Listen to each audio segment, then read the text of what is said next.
to you, the show where fibs and fancies are the order of the day. And on Lee Mack's team tonight, the Springwatch TV presenter who, when she was younger, worked on a crocodile farm. It's where she first got her love of animals. And shoes and handbags. Kate Humble!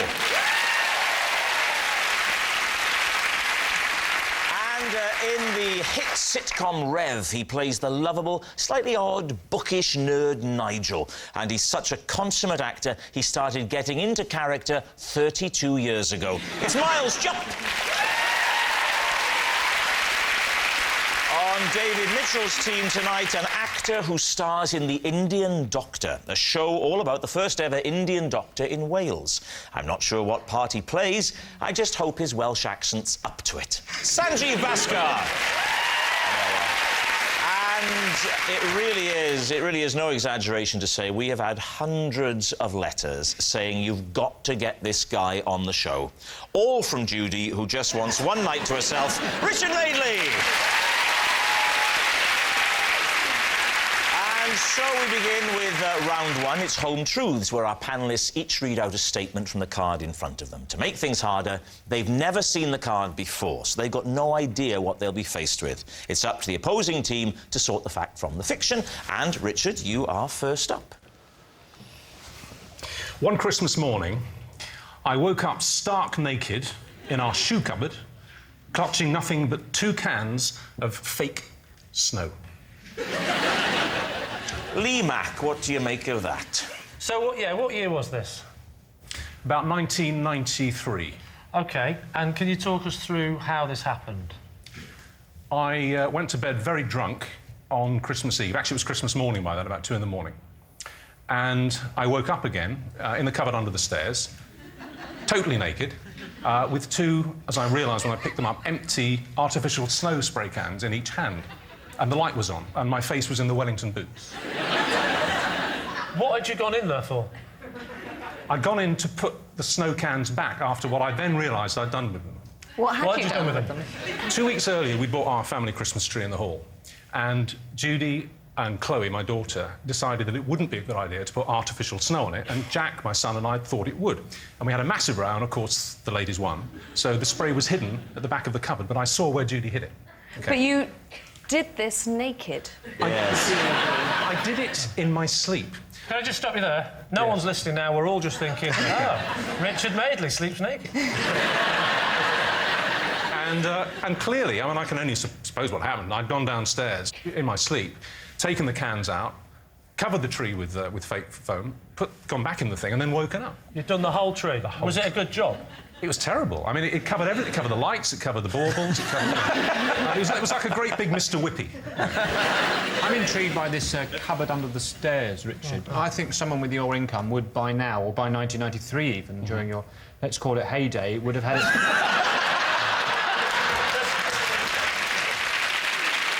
I do think you would have had it converted into a downstairs facility. Is that your view of opulence? That any sort of space under stairs must be fitted for immediate Any sort of ingestion. unused space anywhere. Any money at all. There's something about the combination of wealth, career success and a little cubbyhole that just says poo. What did Judy and Chloe have to say about this in the morning? Christmas morning dawned, and I went down with Judy, and there it was, looking awful. And I just went, Jack, we told you not to do that. And you went and kept it up for about a minute and then confessed. So you woke up at 2 in the morning?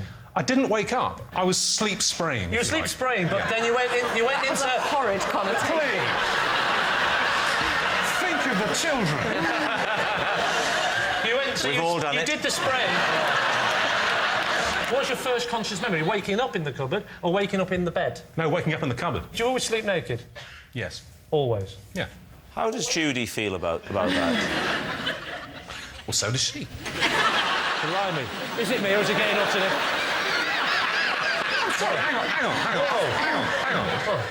on. No, give me a minute.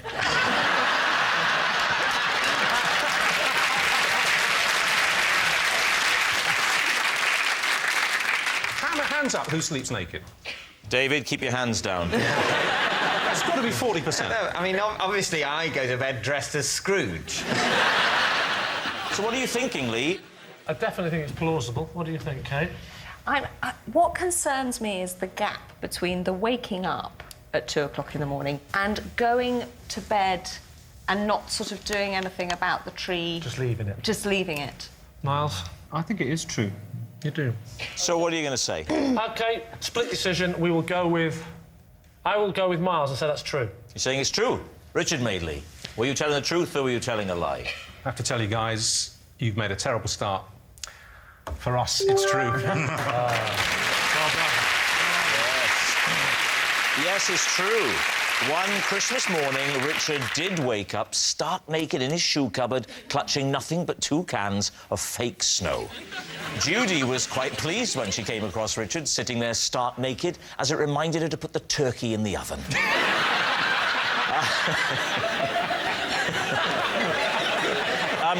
Miles, you're next. Every time I shower, I must adhere to my strict system for drying myself. OK, quick as you can. What's the system for drying yourself? Well, I always use a towel. Weird eccentric. Well, actually, I don't start with a towel. I sort of brush water off this arm.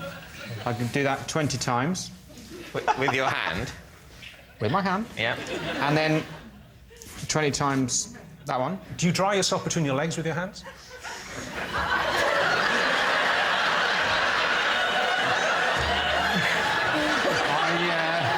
I don't, Richard. Is it like an OCD thing where it is 20, or is it roughly 20? Oh, it can be multiples of 20. You're not serious. Yeah, so like 20 of those. 1, 2, 3, 4, 5, 6, 7, 8, 9, 10, 11, 12. We know what 20 is. Yeah. And then the same on that. And then 30 with the hair. 30 in the hair. And then and then I think if I'm ready to move on to the towel phase. I think I've done the arm and head thing. It's towel time. And when did you start doing this? In the last 2 years. When you reach for the towel, are there any other oddities, or do you basically then proceed in what we would refer to as a conventional drying manner? Well, I get the towel and I do 50 on the top of the head. Right. And then this is quite a new development, actually. Probably within the last... The whole thing is quite a new development. No, but you clearly had some sort of breakdown a couple of years ago. So now it's 50 on top and 50 behind, whereas it used to just be 50 on top. What was it about your drying policy before this point, question. 2 or 3 years ago, that you considered inadequate? I was getting to a lot of towels. How much moisture do you hold? I am unbelievably absorbent. You, one could wring me out like a sponge. Have you tried that? Because that might be a more efficient way of... I don't see what it is about this system that is hard to believe or understand. I don't like it. No. Don't do it. If this turns out to be true, it's going to be a tense evening. Do you or have you ever washed your car by hand rather than going through the drive-thru or something? No, never. No, really? Never. Never. You're the most middle-class man I've ever met. You've never washed your own car? I've been through the rolling one. That's not the same, Miles. Getting the coin and putting it in the slot does not constitute manual labour. I've only had a car for 3 years. Maybe that's why this started. Yes, did the purchase of the car coincide with a new shower policy? Having seen the car go through the roly thing that for some reason you don't know the name of, even though the name pretty much creates itself. That's right. You sort of think, I want to create my own domestic version of this with my hands. I don't... Yeah. Do you have a little sign when you go into the bathroom that says, stop? Once you get... Do you edge forward, waiting? Stop. And you've got to do it quickly, because you know the thing's going to beep, beep, and you've got to get out again. So, David, it's time to take a guess. What do you think? It's truly horrible. But I want it to be true, and I'm an optimist in life, so I'll say it's true. I can't go with that. I mean, if it is true, then it's really disturbing and frightening and all those other things that you scare your kids with. My instinct is that it's a lie. OK, So you're saying it's a lie. Well, yes. Miles, were you telling the truth, Miles, or were you telling a lie? It is true.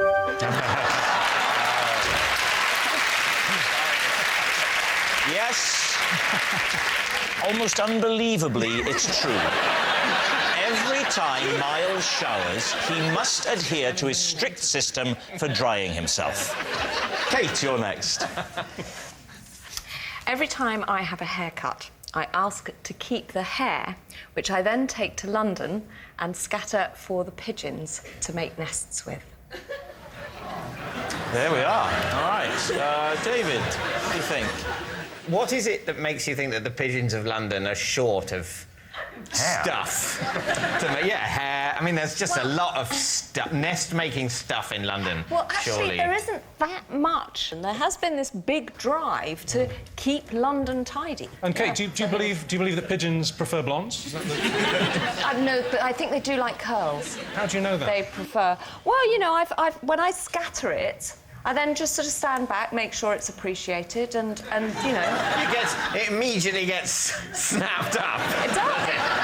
They go away. There's somebody else feeding them some bread, and they go... Yeah, Curly they hair. do. Who wants a bit of old Hovis? You know, How when much you- of your hair do you get cut for the curl to be included? That suggests It's quite about a bit. 1.5 inches I have cut. I don't have it cut very often. Where in London do you go to distribute your clippings? Can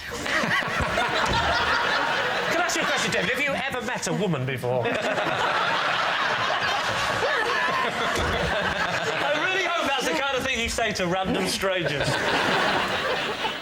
It's not a thing I've ever said before, but you can't say it isn't pertinent to the circumstances. Do you secretly hope that one day a very clever pigeon would make a tiny little wig? If he did, Yes. what might he sound like, Richard? Because I've been told that you do a very good Oh, he's doing it. He's doing it now. That's a wood pigeon, isn't it?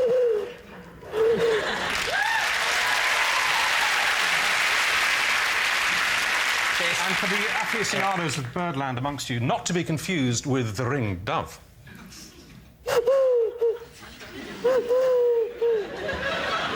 And also, not to be confused with the parrot. Hey! Pretty Polly.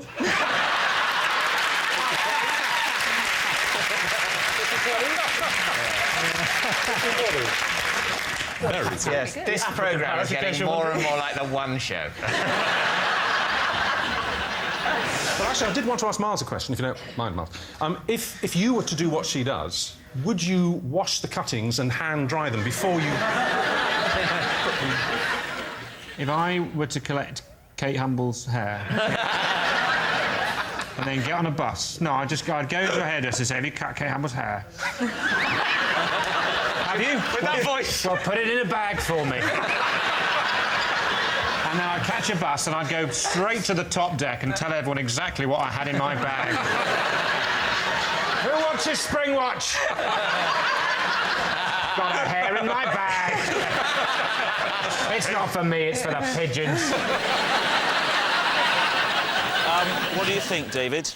Can I say, I think more of Kate Humble than this. I have a higher I think opinion a lot of on her. this. I mean, it's... Yeah. Oh, sorry, in that sense. Yeah. I think she's telling us a lie. I think we all think it's a lie. You think it's a lie? Pretty unanimous. OK, Kate, fact or fiction? It's a lie. Yes, it was a lie. Every time Kate has a haircut, she doesn't take the hair cuttings to London to scatter to the pigeons for them to make nests with. Our next round is called This Is My, where we bring on a mystery guest who has a close connection to one of our panellists. This week, each of Lee's team will claim it's them that has the genuine connection to the guest, and it's up to David's team to spot who's telling the truth. So please welcome this week's special guest, John.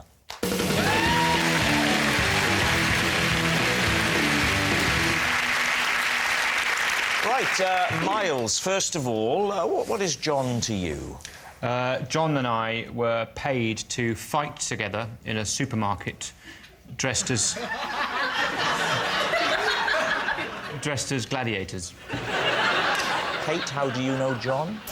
This is John, and when I was in Africa, he and I dressed up in a pantomime giraffe costume in order to get close-up shots of giraffes in the wild.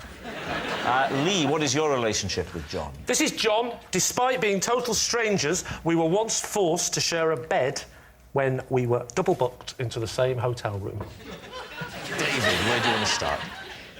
Well, maybe with Kate, because what I'm reluctant to believe is that the best way of lulling giraffes into a false sense of security is to try and disguise yourself as a giraffe, because I reckon a giraffe, it takes one to know one.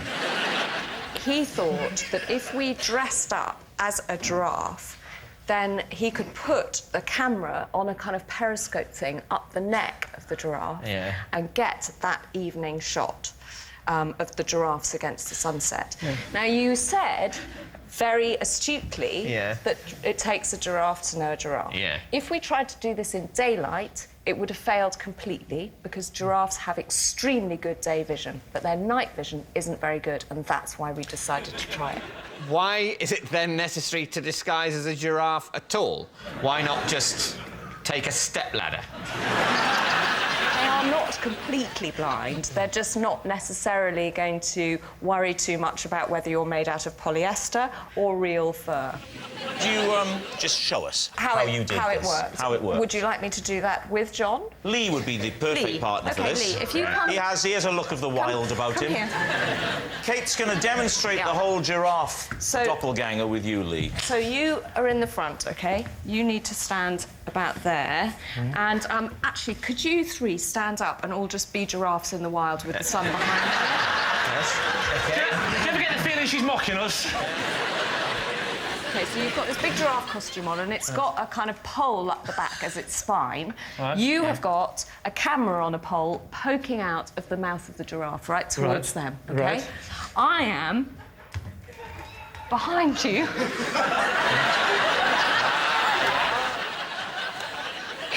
Kate, at what point do you say action? I've got the laptop here. Right. So I'm checking the focus and saying to John, OK, you're nicely framed up. That's looking lovely.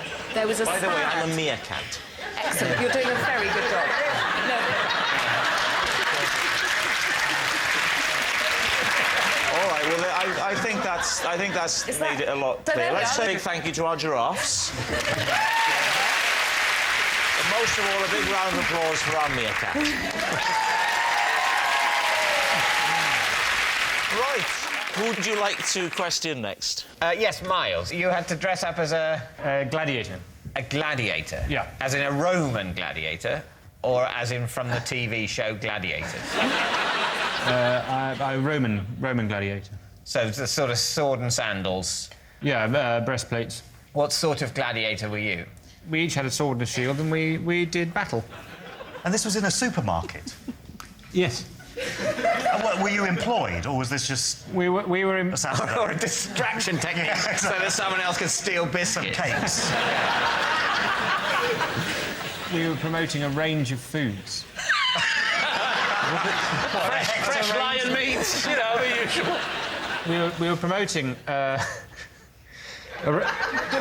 range of foods, the Viva Italia delicatessen range. I don't know if you remember when Safeways rolled that out. We would have this fight, and then one of us would die, or be beaten, be vanquished, and the other one would say, "Oh, how did you get the strength to beat me?" And you'd say, "From aisle 7, where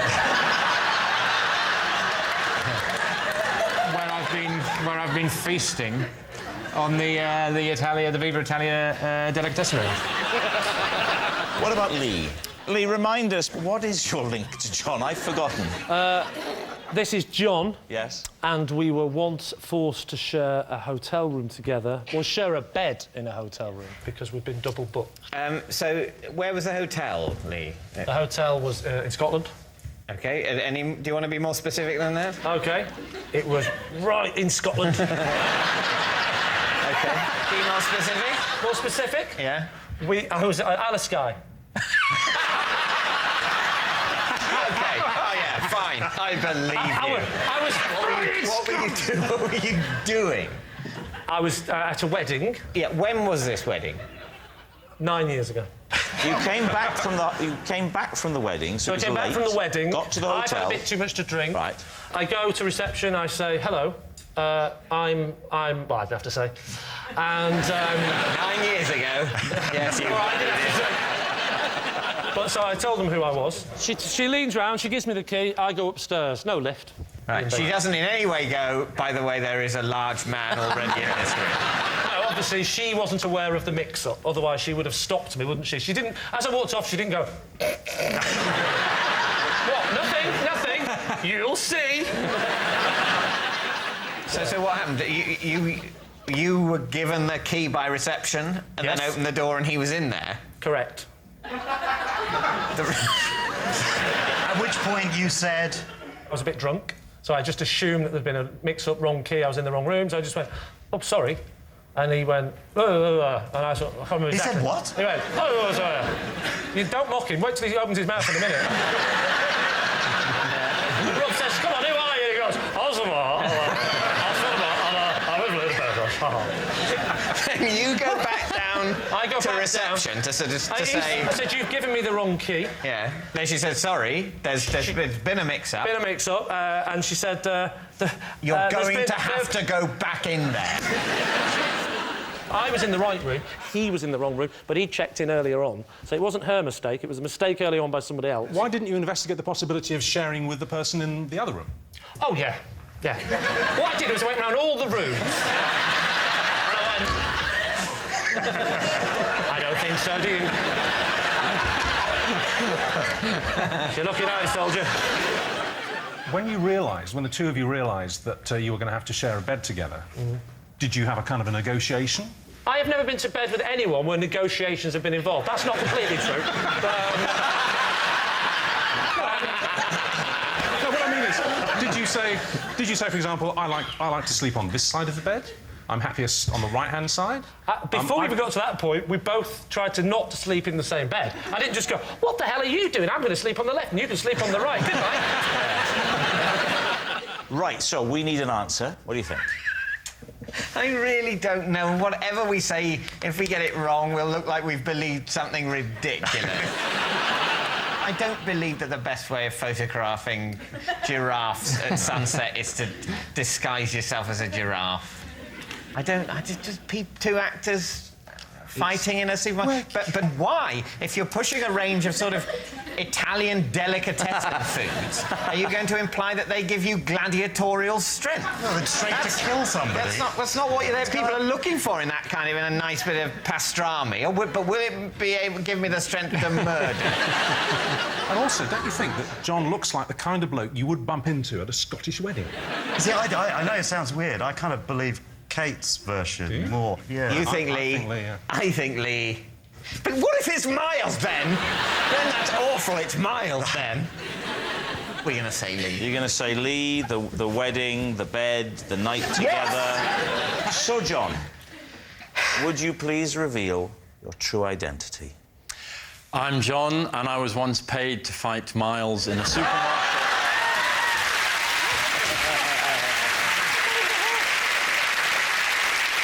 Yeah, John and Miles were paid to fight each other in a supermarket while dressed as gladiators. It's a horrible, stupid game. Thank you very much, John. Thank you. Which brings us to our final round, quickfire lies, in which our panellists lie not only through their teeth, but against the clock. We will start with... David. I like pens. I know this! It's true! It's true! I like pens, and I like to know where my pens are. For this reason, I have a 3-point pen policy. What's your 3-point pen policy? Well, point 1, I find it important to know where my pens are at any time. For example... That covers all three, this doesn't pen. No. Point 2 is to be hyper-aware of any pen that I've lent out. Point 3 is to take any opportunity within the bounds of a reasonable interpretation of the law to purloin or otherwise obtain pens.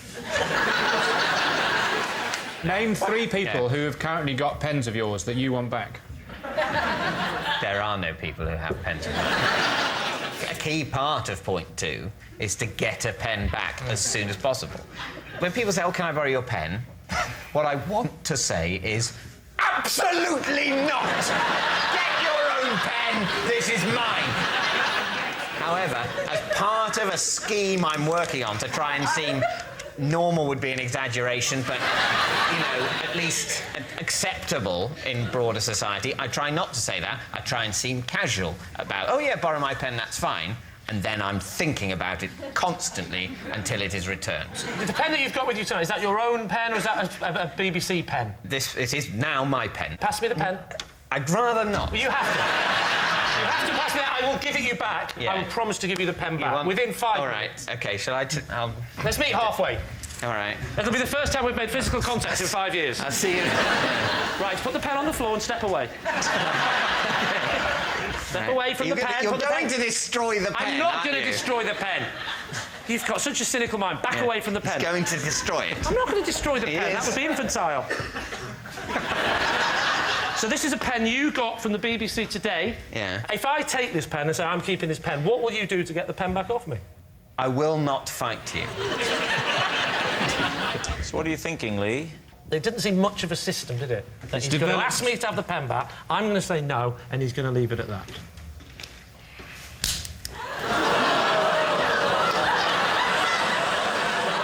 I'm so sorry. It is fair to say we have created drama. You had explicitly reassured him in front of witnesses that you would not break the pen.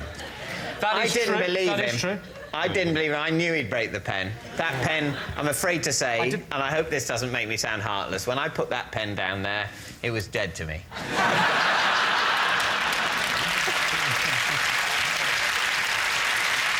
Right, Lee, which way are you going? Is he telling the truth or was he telling a lie?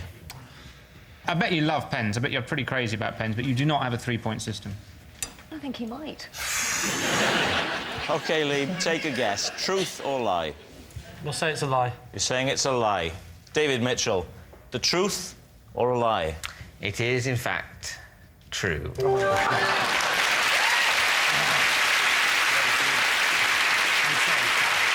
Yes, it's true. David does have a 3-point pen policy, so he knows where they are. Oh, that noise signals time is up and it's the end of the show, and I can reveal that Lee's team have won by 3 points to 2. But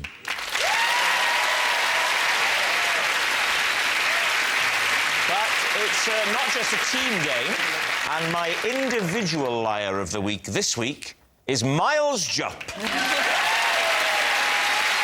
Yes, Miles Jupp. He has the face of a choir boy and the morals of a choir master. Good night. Joe Brand and the boys next on BBC One. Have I got news for you? Brand new drama from BBC Three, back from their holes with the return of Lip Service. While BBC 4's Reggae Night kicks off right now with Reggae Britannia, followed by some classic sessions at the BBC.